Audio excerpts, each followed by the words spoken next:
This is Women Road Warriors with Shelley Johnson and Kathy Tuccaro. From the corporate office to the cab of a truck, they're here to inspire and empower women in all professions. So gear down, sit back, and enjoy.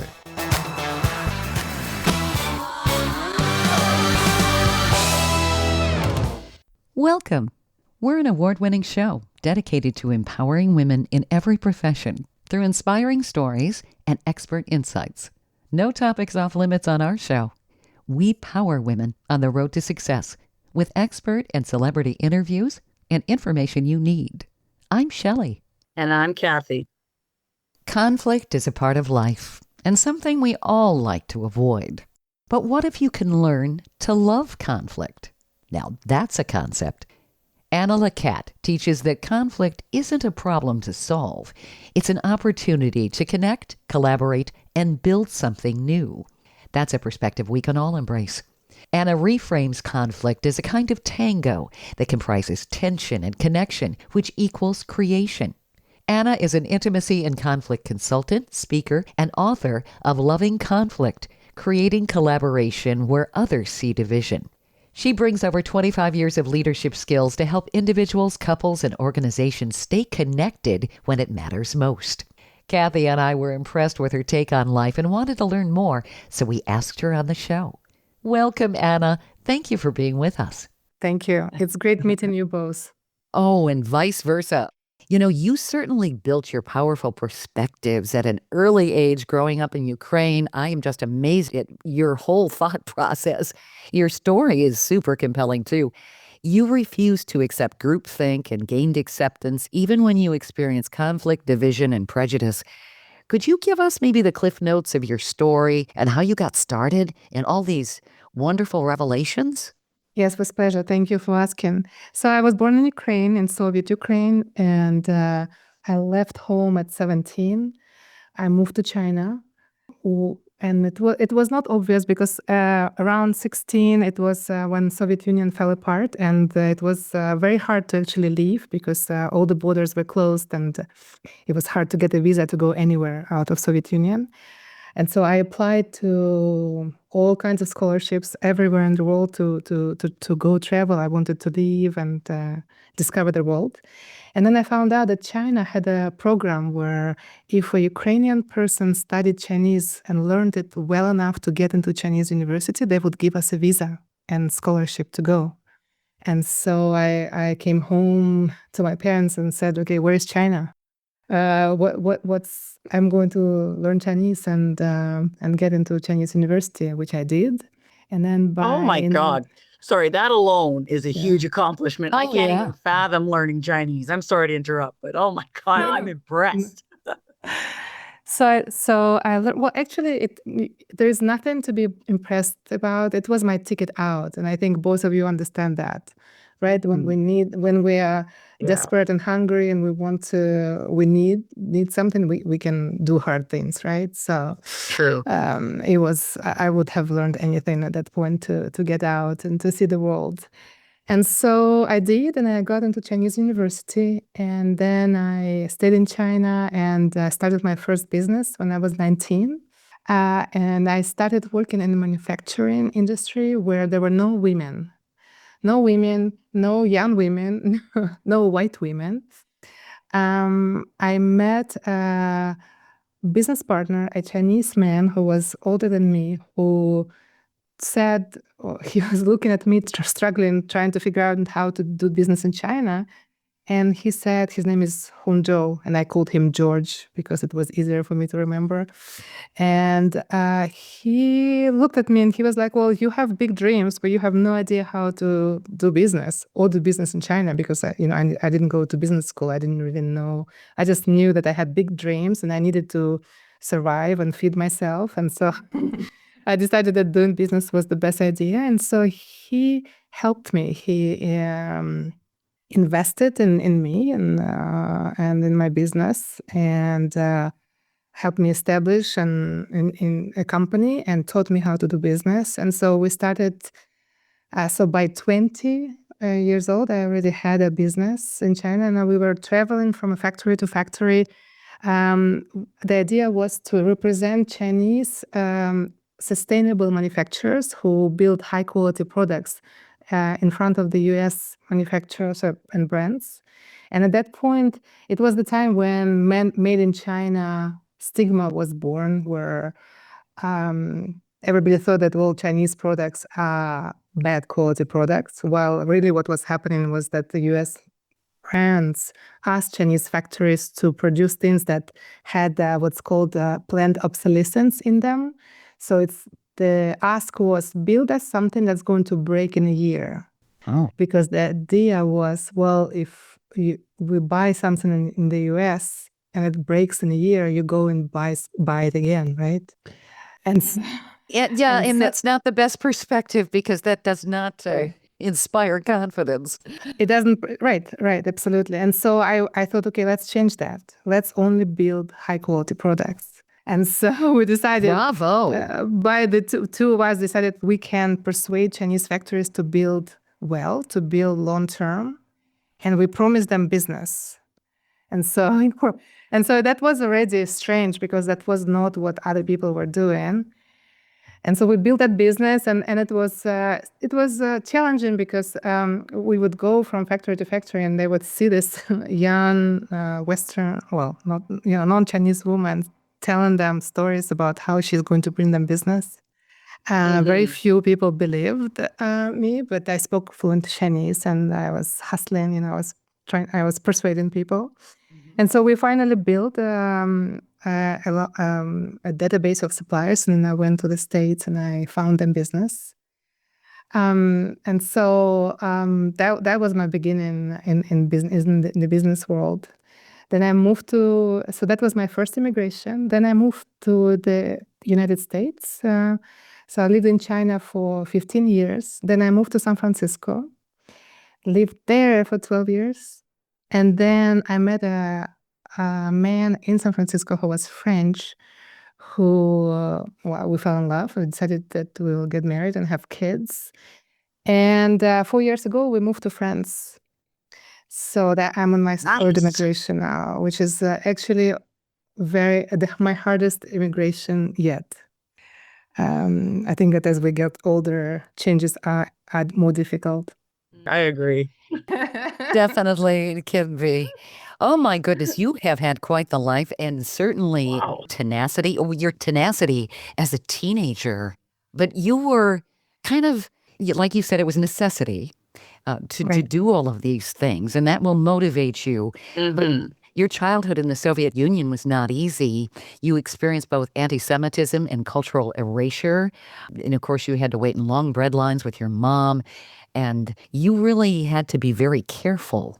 And so you were experiencing conflict, which you talk about, at a very young age. And certainly going to China, introducing the concepts that you did, I'm sure you got pushback. So, I mean, you really learned to take conflict head on. Right. That's right. And I think that early on I understood that it was not about the conflict, it was what was behind the conflict. It was the connection that conflict can bring. And sometimes going through conflict means only I will learn something. The other person doesn't necessarily learn something. We don't always find agreement through conflict. But as long as we stay present and we listen carefully, at least the least we can do is to learn something new about ourselves. Listen carefully. That's not something people do well or easily when they're experiencing conflict. I think their brains shut down. Yep. Yeah. Right. And that's why I talk about loving conflict as a practice. The more we do, the more we do something, the more comfortable we become with it. And then the more skills we grow, and then we get better at it. And then when we get good at something, we start loving it. So for me now, I know the signs of hard conversation, right? Because when I talk about conflict, I mean conflict in hard conversations and tensions. I do not mean aggression, war, or violence, right? So it's that kind of a conflict where we feel so uncomfortable that we want to change the subject. Yep. And so that's my sign. Whenever I want to change the subject, I know I need to stay. So whenever it gets I get like a tight chest, or I can't breathe really calmly. I feel anxious. I know that I need to stay because there's a goal here. And now when it happens, I verbalize it. So I say, okay, that's what I'm feeling. I feel very uncomfortable right now, and I would like to stay together. So can we do this together as a team? Stay tuned for more of Women Road Warriors coming up. Dean Michael, the tax doctor here. I have one question for you. Do you want to stop worrying about the IRS? If the answer is yes, then look no further. I've been around for years. I've helped countless people across the country, and my success rate speaks for itself. So now you know where to find good, honest help with your tax problems. What are you waiting for? If you owe more than $10,000 to the IRS or haven't filed in years, call me now at 888-557-4020 or go to mytaxhelpmd.com for a free consultation and get your life back. Welcome back to Women Road Warriors with Shelley Johnson and Kathy Tuccaro. If you're enjoying this informative episode of Women Road Warriors, I wanted to mention Kathy and I explore all kinds of topics that will power you on the road to success. We feature a lot of expert interviews. Plus, we feature celebrities and women who've been trailblazers. Please check out our podcast at womenroadwarriors.com and click on our episodes page. We're also available wherever you listen to podcasts, on all the major podcast channels like Spotify, Apple, YouTube, Amazon Music, Audible, you name it. Check us out and bookmark our podcast. Also, don't forget to follow us on social media. We're on Twitter, Facebook, Instagram, Pinterest, LinkedIn, YouTube, and other sites. And tell others about us. We want to help as many women as possible. Let's talk about something most of us would rather avoid at all costs. Conflict.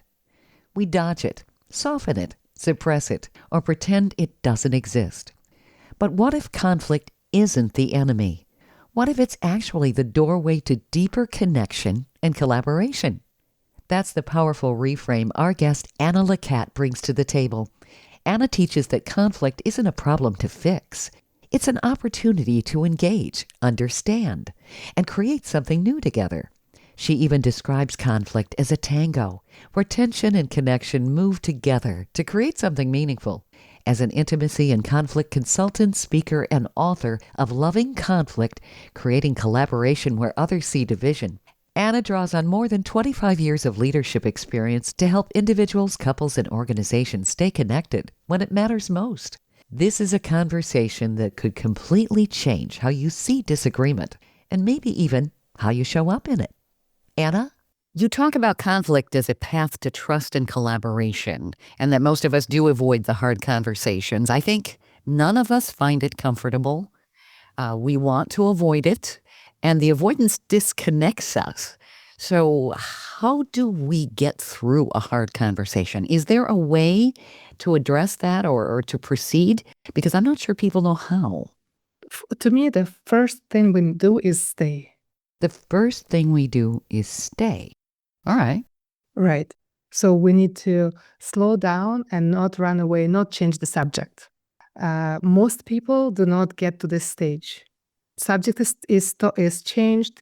Well, the holidays can present a challenge if not all family members get along. Right. When we know that people are already anxious, many people are anxious to go home, to be with their families, right? To have a crazy uncle who will start saying something that you hate.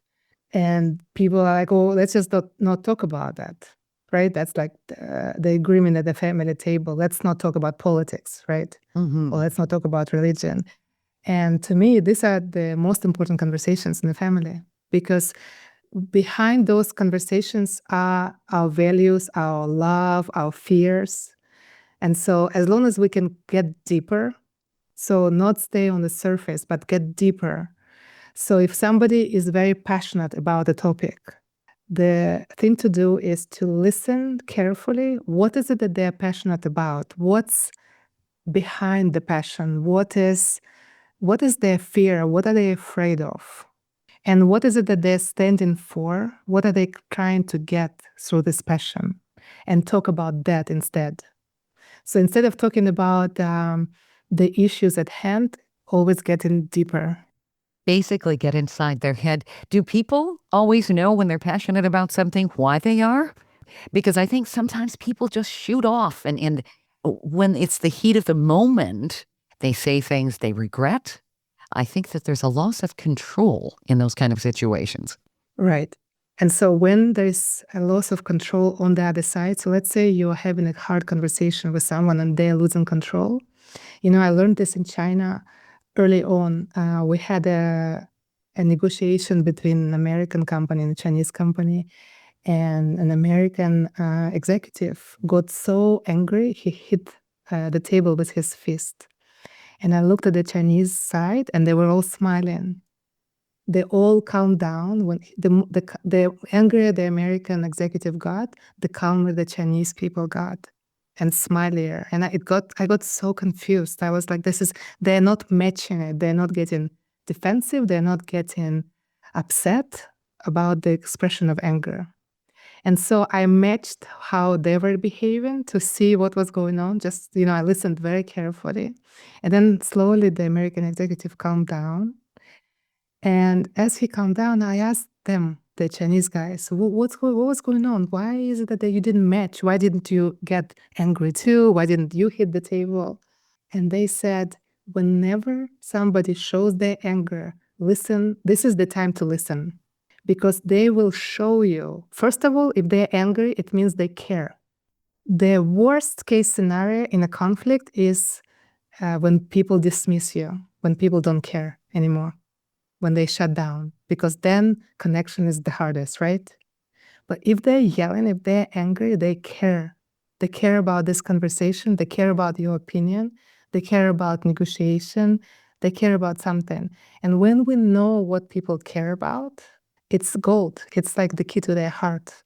So it's about when somebody is expressing emotion, we need to try to not match it, but instead calm down and listen carefully to what they say. And by being calm like they were diffusing the situation too. Exactly. And Exactly. the other person who was angry and pounding his fist on the table, he was trying to get them to react. Maybe that was one of his strategies so that they'd Exactly. be pulled off their square, essentially. Exactly. And so what happened was he kept doing it, and he was not getting the results he was looking for, so he had to calm down. And then the conversation was calm, rational, logical, where he could not, he could not overpower them with his emotions. And so that was I was 19 or 20. It was such a learning experience for me. I had another moment with the same group, actually, of Chinese executives, where actually the first time I met them, we came in and I was the only woman at the table. There were like 10 of us, me and then 9 Chinese older men. And we sat down, they poured tea to everyone, and nobody spoke. And I was so anxious to start speaking, to start the negotiation, to introduce my project. And my Chinese business partner looked at me and he showed me the sign that I should also be quiet. So we sat for a long time silent, just looking at each other, just like sipping our tea and looking at each other. And it felt like the longest, I don't know. It seemed like it felt like an hour. It was so awkward. It can be quite awkward when people are just looking at each other, not talking. And then I probably burst out laughing. That's me. I was so, okay, yeah, right. Like we all react differently when we are out of comfort, right? Because it was not comfortable. So some of us get angry, some get check out, some we don't feel our body anymore, some start laughing, right? Depending, we need to release this. And so I was just like, I was so curious. I was staring at them, and I trusted my business partner, so I knew that I needed to be quiet. And then finally they spoke first, and they said, "Okay, now tell us what is it about? What is it that you propose?" And then afterwards, when we left, we got the deal that we were looking for. And then when we left the meeting, I was like, I ran to my business partner. I was like, "Okay, tell me what was that about?" And he said, in our culture, whoever speaks first has less of a leverage. Mm-hmm. That's actually a sales technique. once you've done the close, whoever speaks first loses. Really? I haven't. I'm learning something new. Well, thank you. Yeah. So it makes sense. It really, really does. I think I talk too much. I'm going to start listening more. And so at that moment, when he said it to me, I was like, okay, I need to learn how to stay quiet. Because something I understood that the ability to stay quiet in a highly emotional situation is a power. So it's power for negotiation, but it's also power during conflict, right? Because if I'm uncomfortable, if I'm scared, if I'm angry, staying quiet allows me to focus on my breathing, on my emotions, on my sensations in my body, right? I'm not speaking, so I'm collecting my energy. I feel my feet on the ground. I exhale slowly, so I can find myself again, and then I can be deliberate about what I say next. And for that, I needed to be comfortable with silence. So when you say, what do we do, right? How do we get comfortable with conflict? First is to get comfortable with our silence. That's a tough one. I think people would have to practice. Right. And we practice, right. But like everything else, like all the hard things, we practice. And the two of you have done so many hard things. So I find, like, speaking of hard things, I come from a very violent background, even as a small child. Well, that's my baseline was violence and fear, and anytime I would speak would be, told to shut up, that I waste the air, I pollute the air, my words are useless, and blah blah blah blah blah. And so it took me, anytime, like in my adulthood, anytime conflict would arise, I would shut down. So when I finally went to therapy, I spent 2 years in this women's center, kind of relearning how to live and unlearning all the trauma. Well, now, 13 years later, in relationships, I still struggle with when conflict arises. So is there something that you could tell me that would kind of assist me in getting past that initial blockage?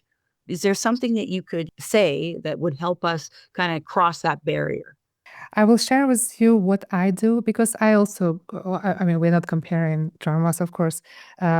It was very tough to grow up the way where I grew up in Soviet Ukraine, and as you already mentioned, Shelley, that I was so I'm Jewish, and there was a lot of anti-Semitism growing up.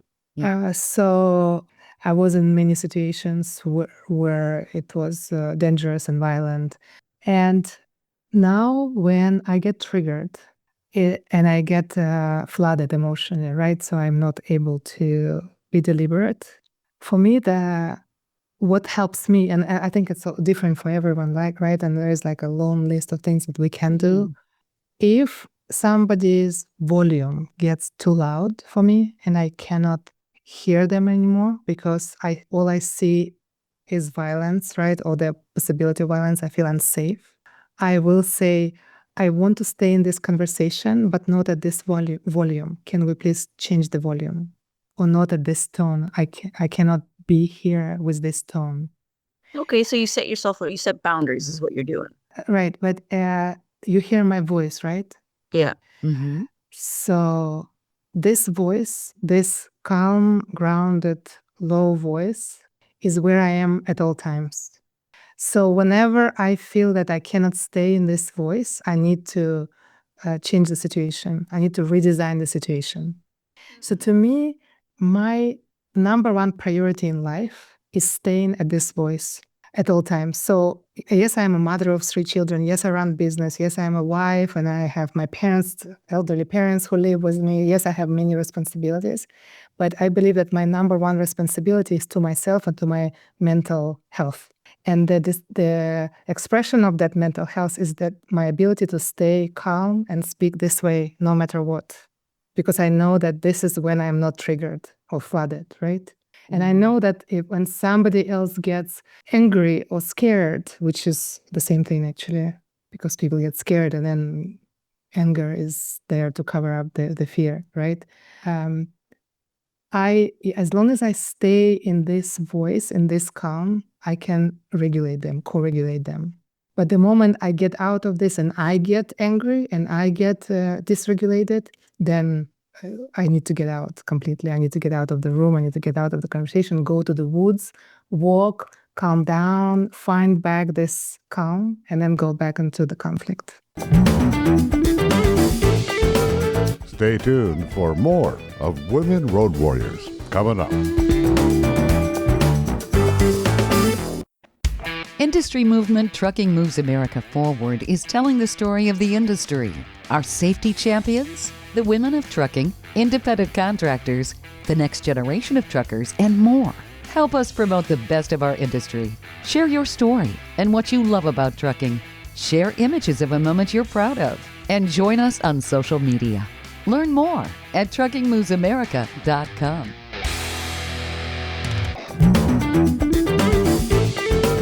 Welcome back to Women Road Warriors with Shelley Johnson and Kathy Tuccaro. Imagine if every disagreement in your life wasn't a breakdown, but a breakthrough waiting to happen. Sounds radical, right? Our guest believes it's not only possible, it's essential. Anna Lecat challenges the way we've been taught to see conflict. Instead of something to fear or avoid, she reframes it as a creative force. Anna calls it a tango, where tension meets connection, and together they create movement, understanding, and growth. With more than 2 decades of leadership experience, Anna works as an intimacy and conflict consultant, helping people navigate tough conversations without disconnecting. She's also the author of Loving Conflict, Creating Collaboration Where Others See Division, a roadmap for turning division into collaboration. If conflict shows up in your work, your relationships, or your life, and let's be honest, it does, this is a conversation you'll want to lean into. Anna, you talk a lot about self-regulation. Right. Somebody needs to be regulated, and it's usually me. So I spend a lot of time in the nature and taking care of myself so that I can bring this calm to the rest of to the world. So you can do almost the same thing if you say you can't get out into nature by doing meditation, right? I'm assuming. Like you can put yourself, if you can't physically get to a calm place, like you can actually maybe just stop and go inside and just kind of calm yourself through that. Would that work? Would that be a tool? Look, I'm a meditator, so I meditate every day. And I think that I personally, even though I know how to meditate, it's not, for me, it's not the easiest way to calm down. I need to go hug a tree. So even when we're in big cities, there are birds, there are bushes, right? Like there is a way to connect, to see a bird. To me, when we look at nature, anything that's outside of what humans build, there is something magical that happens. That when it reminds us of our humanity, a flower, I don't know, something. So that's one thing. Another one is, okay, we had hard life, right? We all had things happen to us, some worse than others, but right, like everybody had hard things growing up. When I am feeling uncomfortable, when it's unsafe, I try to see the other people when they were 5 years old. Gotcha. So you think you try to see them as a 5-year-old, essentially? Yes, exactly. Because whenever somebody is angry or upset or dysregulated, they just went back to their 5 years old, right? Or 4 or 3. Right? It's they are also triggered. And so to me, it really helps to imagine, is he now talking out of his 5 years old, or he's not talking to me right now. He's talking to, I don't know, his ex-wife or his mother or his grandma, or somebody did something to him that now, right, he's triggered again. And so thinking that way brings compassion out of me, and then I calm down, and then the other person feels it. That makes total sense. It does. Yeah. You're bringing the humanity into it again. and trying to Right. understand the person. Because when you think about it, our emotions develop as we're children. And we Exactly. do. We go back to how we related then. It may manifest differently, but yeah, I think that people could be deeply actually mad at somebody else, not even the person that they're yelling at in the room. So Exactly. that's a powerful perspective.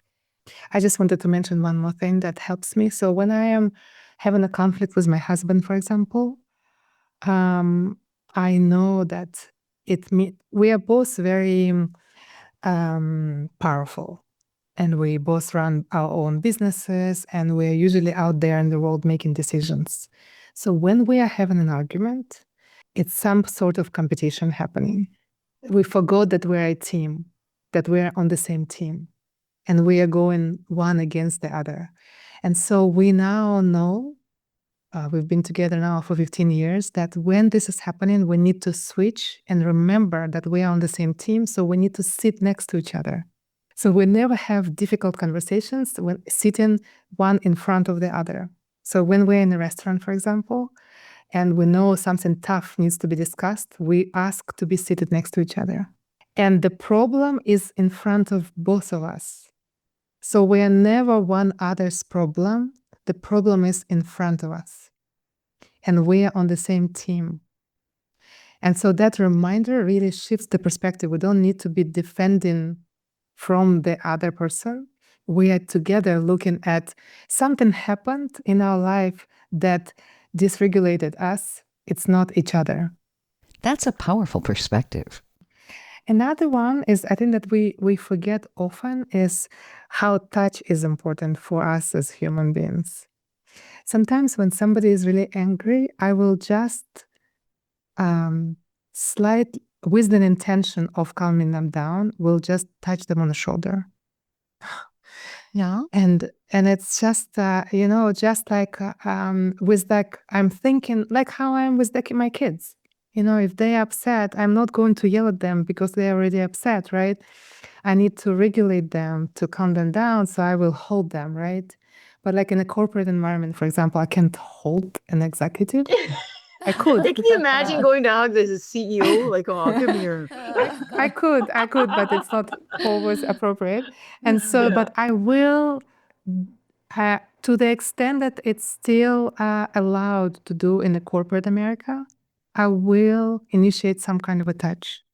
And people don't even notice what's happening, but they feel calmer. So it's like remembering we are human beings, we're not machines. Yes. I was going to say, bringing back the humanity. And maybe it's also bringing somebody back to when they were a child and their mother did that. So it's a natural reaction for them to calm down. So that's powerful. Anna, your perspectives are really revolutionary. I don't think a lot of people talk about it, but you reframe conflict as a kind of tango, which is tension plus connection, which equals creation. And you discuss that in your book. Could you kind of give a summary of that? How does that work exactly? How's it a tango? So first of all, I'm obsessed with tango. I'm a tango dancer. I've been dancing for many, many years. And tango is fully improvised dance. I don't know, have you ever seen tango dance? Mm-hmm. Yes. And so it's hard to believe that the two people can improvise every step to that level. And I actually learned, I dance both roles. So I know how to lead and follow in tango. And I learned how to lead because I was so frustrated at the fact that women always have to sit and wait to be invited to dance. Women are not allowed to go and invite men to dance. They have to wait to be invited. And so I decided that I will not wait to be chosen. And so I learned both sides. And as I learned both sides, it's extremely difficult to lead.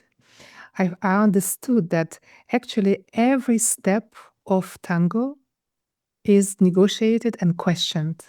So since we don't know what's going to happen, we don't know what the other person is going to do, we need to negotiate and adjust. We hesitate, we pause, we hold, we look, we listen carefully to the other person. And there are all kinds of misunderstandings that happen along the way. And so we need to adjust, renegotiate, and continue. And the better we do it, the longer we do it, the deeper our connection is created. And then we create something that's bigger than both of us could alone, which is art.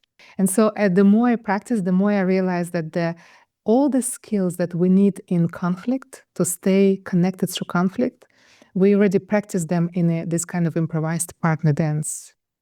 We negotiate conflicts and hard conversations every second, every step, and connect deeper and deeper to each other. And to be able to do this in tango, sometimes we say this, how we say it takes two to tango. Yes. Yeah. Yeah. Well, it's misunderstood. We usually think, well, it takes two to tango means two people. Actually, it means it takes two connections, one with yourself and one with the other person. You first need to be fully connected with yourself. Where are you? Are you stable on the ground?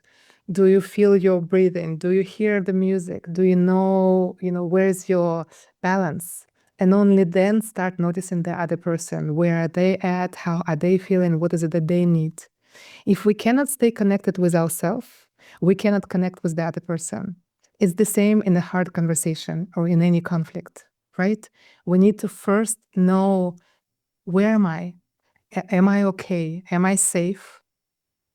What is it that I am? How am I contributing to the conflict? What are my biases? What are my beliefs? Am I triggered, and am I imagining that this person reminded me of something that happened to me a long time ago? Or am I actually interacting with this person who is in front of me? What is real, right? So we need to first check with ourselves. And then, okay, this person in front of me, what's going on with them? What do they believe in? What information they have, right? And how are they feeling? What are they scared of? What are their values? And how will I now interact with them? That's a lot of thinking that's going on as you're interacting with someone. So you really have to do a lot of self-awareness and really be very intuitive and develop your empathic skills. You have to have empathy as well in order to read the other person and understand where they're coming from. How do we develop all of that? Because I think people shut down and they just react. I think I will tell you what helps me. When something is really important, all of a sudden I have the skills. So for example, when I went on a first date with my now husband, that first date, I had all the skills. I had compassion. I could feel myself. It was so important for me that all of a sudden I could almost read his mind, because I really liked him and I really wanted this to work. So I think that when we really need something, we have the skills. Stay tuned for more of Women Road Warriors coming up. Dean Michael, the tax doctor here. I have one question for you. Do you want to stop worrying about the IRS? If the answer is yes, then look no further. I've been around for years. I've helped countless people across the country, and my success rate speaks for itself. So now you know where to find good, honest help with your tax problems. What are you waiting for? If you owe more than $10,000 to the IRS or haven't filed in years, call me now at 888-557-4020 or go to mytaxhelpmd.com for a free consultation and get your life back. Industry movement Trucking Moves America Forward is telling the story of the industry. Our safety champions, the women of trucking, independent contractors, the next generation of truckers, and more. Help us promote the best of our industry. Share your story and what you love about trucking. Share images of a moment you're proud of. And join us on social media. Learn more at truckingmovesamerica.com.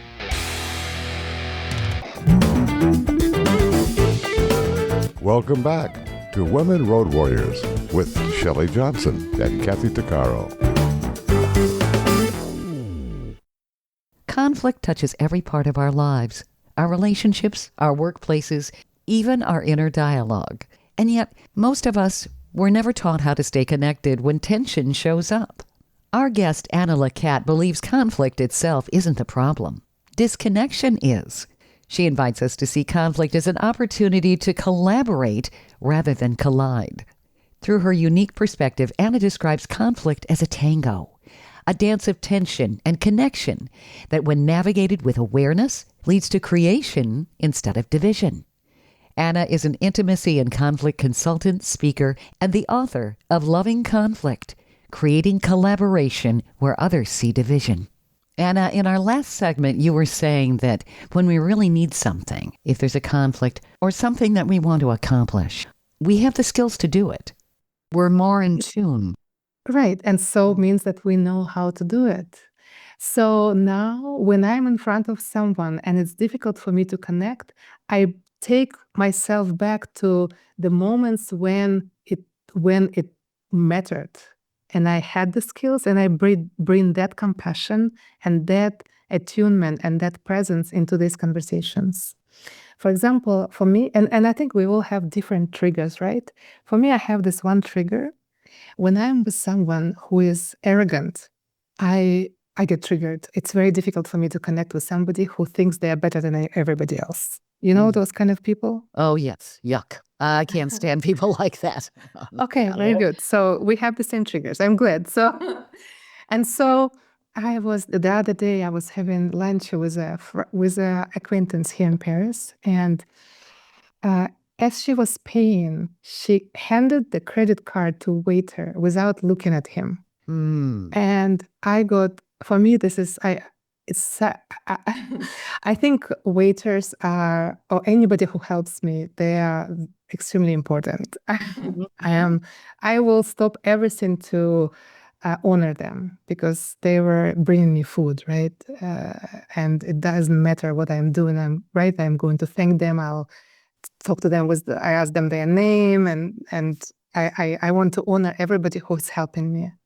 And so when she did that, and she kept talking to me, and she just handed him credit card without looking at him, for me, everything got dark. I could not listen to her anymore. I forgot that she was a human being because I got so upset, and I needed to apologize to the waiter,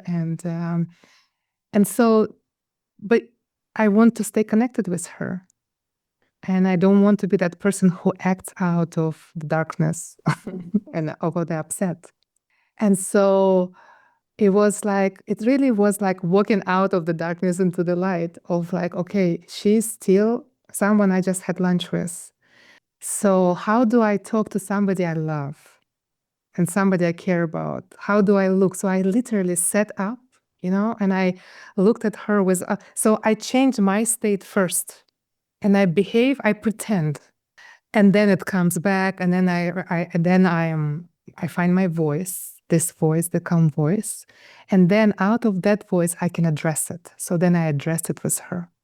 Okay, here's what just happened. I want to be clear that I just want to share with you that I got super triggered. I think it comes from my childhood that the Russians in Soviet Union thought they were better than other people, and so to me, it's a trigger. Anytime I see anybody who thinks they're better than other people, I want to protect all the marginalized people. I want to be, I want to fix things.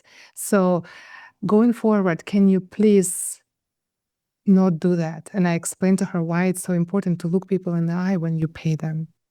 And so later on, she told me, she apologized. She had tears in her eyes. She didn't realize it was happening, and now I can go with her and have lunch and not worry it's going to happen because I know she changed.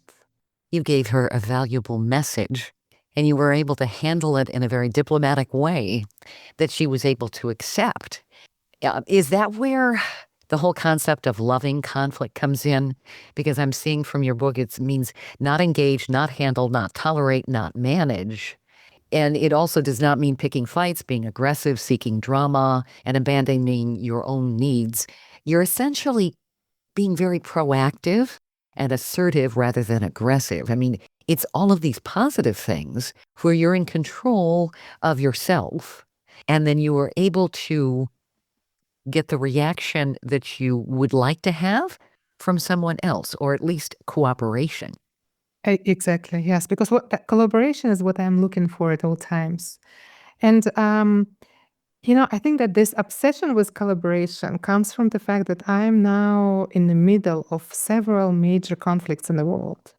And you see, I'm Ukrainian and Russia is at war with Ukraine. I've built businesses between China and the US for many years, and now they're in a trade war.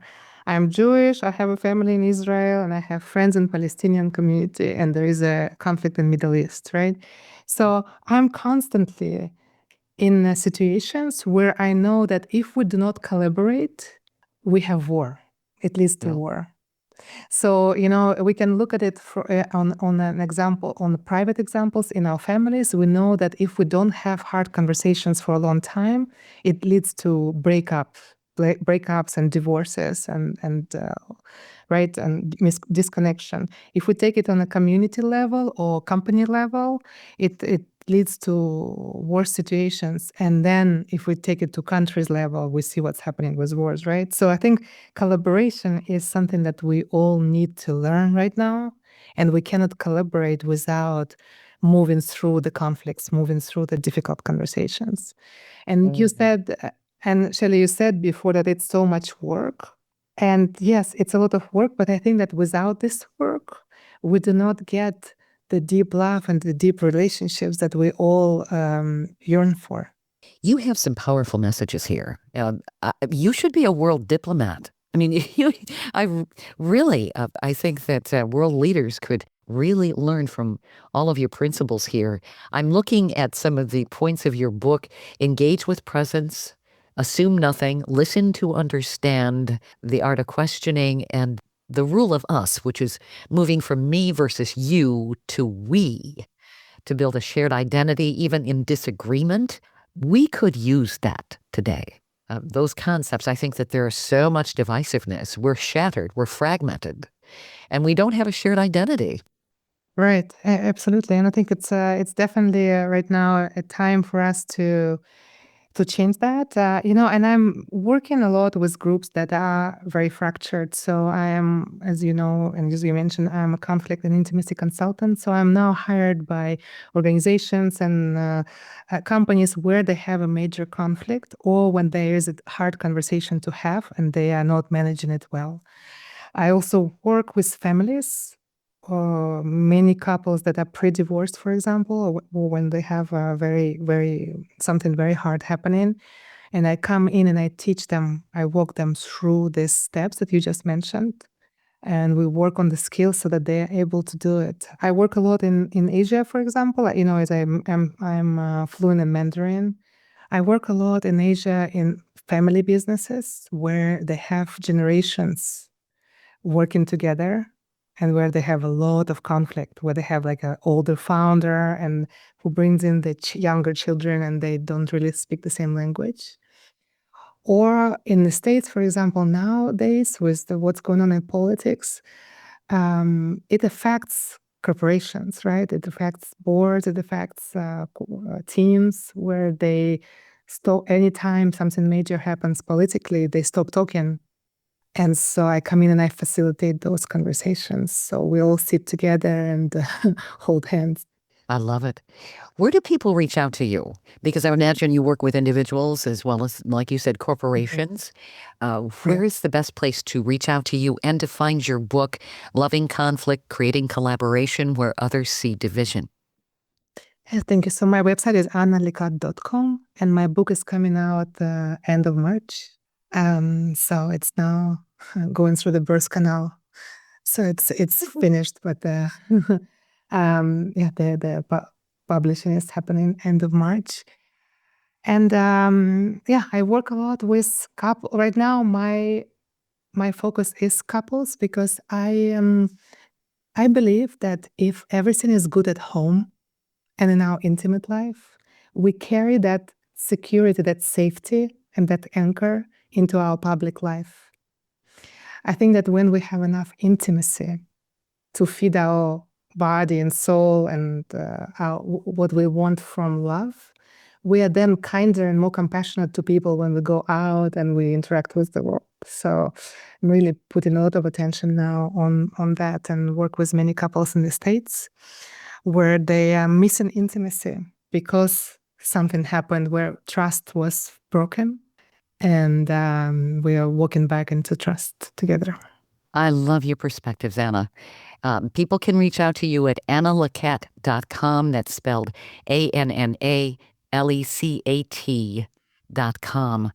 Wow, you're exactly what the world needs. This is powerful. Thank you so much. Thank you so much for being on the show with us. Oh my gosh, it's been such a great conversation. Honestly, it's been fabulous. So thank you very much. Thank you for having me. Thank you, Anna. You can sign up for Anna's book, Loving Conflict, Creating Collaboration Where Others See Division, on her website. And the book's coming out in March. It's a powerful compilation of the information we just covered. Things like why conflict is not a failure, but a form of connection, how to shift from reactive patterns to courageous dialogue, how cultural, relational, and personal history shape conflict, and practical exercises to support collaboration under pressure. You can find out more on Anna's website at annalecat.com. We hope you've enjoyed this latest episode, and if you want to hear more episodes of Women Road Warriors or learn more about our show, be sure to check out womenroadwarriors.com. And please follow us on social media. And don't forget to subscribe to our podcast. On our website, we also have a selection of podcasts just for women. There are a series of podcasts from different podcasters. So if you're in the mood for women's podcasts, just click the Power Network tab on womenroadwarriors.com. You'll have a variety of shows to listen to anytime you want to. Podcasts made for women. Women Road Warriors is on all the major podcast channels like Apple, Spotify, Amazon, Audible, YouTube, and others. Check us out. And please follow us wherever you listen to podcasts. Thanks for listening.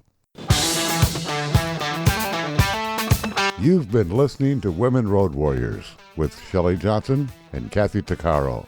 If you want to be a guest on the show or have a topic or feedback, email us at sjohnson@womenroadwarriors.com.